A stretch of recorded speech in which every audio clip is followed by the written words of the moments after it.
Hi friends, welcome back to our cloud kitchen. చూస్తుంటేనే నోరు ఊరిపోతుంది కదా, నోట్లో నీరు వచ్చేస్తుంది కదా. సో అదే మామిడికాయ పచ్చడి అండి. ఇప్పుడు ఎండాకాలం కదా, సో మామిడికాయ పచ్చడి అంటే చిన్న ముక్కల పచ్చడి పెట్టాను. నాకు 2 కాయలే దొరికినాయి అన్నట్టు. ఆ 2 కాయలు ఏంటి అంటే జలాలు అన్నట్టు. జలాలు దొరికితే వదిలిపెట్టాను నేనైతే. మీకు ఎవరికన్నా జలాలు పచ్చడి పెట్టే అలవాటు ఉన్న వాళ్ళు ఎవరైనా ఉంటే కామెంట్ చేయండి. మామిడికాయ పచ్చడి పెద్ద పచ్చడి పెట్టినా కూడా కాయ సెలెక్షన్ చేసుకోవాలంటే మాత్రము ఇప్పుడు అది సీజన్ కాబట్టి జల్లాలనే వాడండి. నేను అదే ప్రిఫరెన్స్ ఇస్తాను అన్నట్టు, దానికే ఇస్తాను. సో ఎందుకంటే చాలా బాగుంటుంది, ముక్క పులుపు ఉంటుంది మంచిగా. కారం ఉప్పు అన్నీ కరెక్ట్గా వేసుకుంటే మాత్రం చాలా రోజులు నిల్వ ఉండి చాలా టేస్ట్గా ఉంటుంది అన్నట్టు. మనం వేసే క్వాంటిటీ ఉప్పు తక్కువైనా కారం తక్కువైనా ఏది తక్కువైనా పచ్చడి ఖరాబ్ అయిపోతుందండి.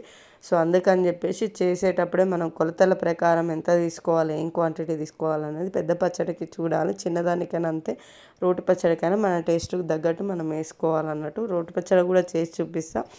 సో అలాగే మన వీడియోస్ నచ్చితే మన ఛానల్ని సబ్స్క్రైబ్ చేసుకోండి. ఫస్ట్ సబ్స్క్రైబ్ చేసుకొని మన ఛానల్ని ఎంకరేజ్ చేయండి. ఎంకరేజ్ చేస్తే మరిన్ని వీడియోస్ మీకోసం ఇట్లాంటివి చాలా పెడతా అన్నట్టు.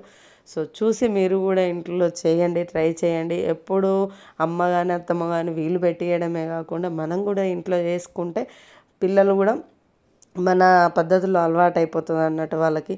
ఓకే, మా మమ్మీ వాళ్ళు చేసుకుంటున్నారు కదా, మనం పెద్దగా అయితే కూడా మన పిల్లలు కూడా ఇంట్లో పెట్టాలి, చేయాలి నేను ట్రై చేస్తారు. చూస్తుంటే వాళ్ళకు కూడా వచ్చేస్తుంది అన్నట్టు. సో అందుకనే చెప్తున్నాను అన్నట్టు నేను.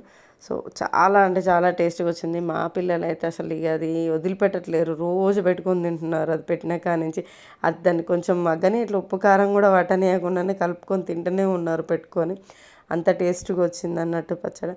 సో మన ఛానల్ని సబ్స్క్రైబ్ చేసుకొని సపోర్ట్ చేసి లైక్ చేయండి, షేర్ చేయండి, కామెంట్ చేయండి ఫ్రెండ్స్.